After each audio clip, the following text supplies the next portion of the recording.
श्री स्वामी समर्थ. उद्या 14 जानेवारी 2026 पहिला सण. तर या दिवशी उद्या मकर संक्रांती आहे. तर मकर संक्रांतीच्या दिवशी तुम्ही तिळाचे आपण वेगवेगळ्या प्रकारे आपण वापर करू शकतो. म्हणजे तीळ दान देणे, तीळ आपण अन्नात घालून म्हणजे भाकरी भाजी भुगीची करतो त्याच्यात आपण घालून खाऊ शकतो. आणि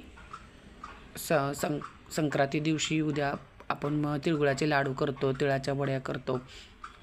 तर आपण अशा 6 प्रकारे तिळाचा उपयोग करावा. तीळ दान द्यावे, तीळ पाण्यात टाकून आंघोळ करावी, तीळ पाण्यात घालून तो सूर्याला अर्घ्य द्यावं.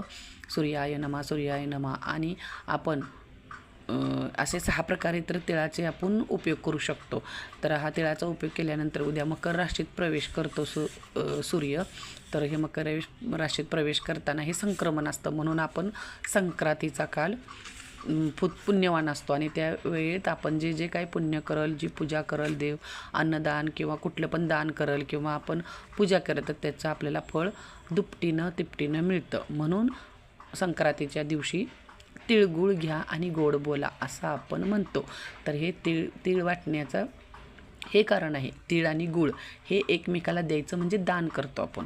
तर ह्याच्यासाठी आपण तिळगुळ घ्या गोड बोला हा सण आपण मकर संक्रांतीचा म्हणून साजरा करतो.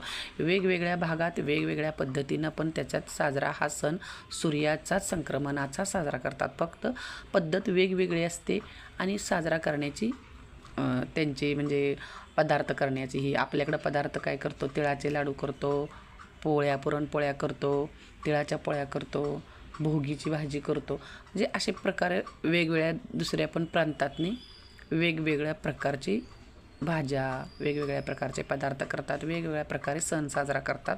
हा मकर राशीत सूर्यानं प्रवेश केलेला आला मकर संक्रांती असं म्हणतात. तर असा हा उद्या मकर संक्रांतीचा सण आहे. तर माझ्याकडून सर्वांना मकर संक्रांतीच्या हार्दिक शुभेच्छा. तिळगुळ घ्या गोड गोड बोला. धन्यवाद. श्री स्वामी समर्थ.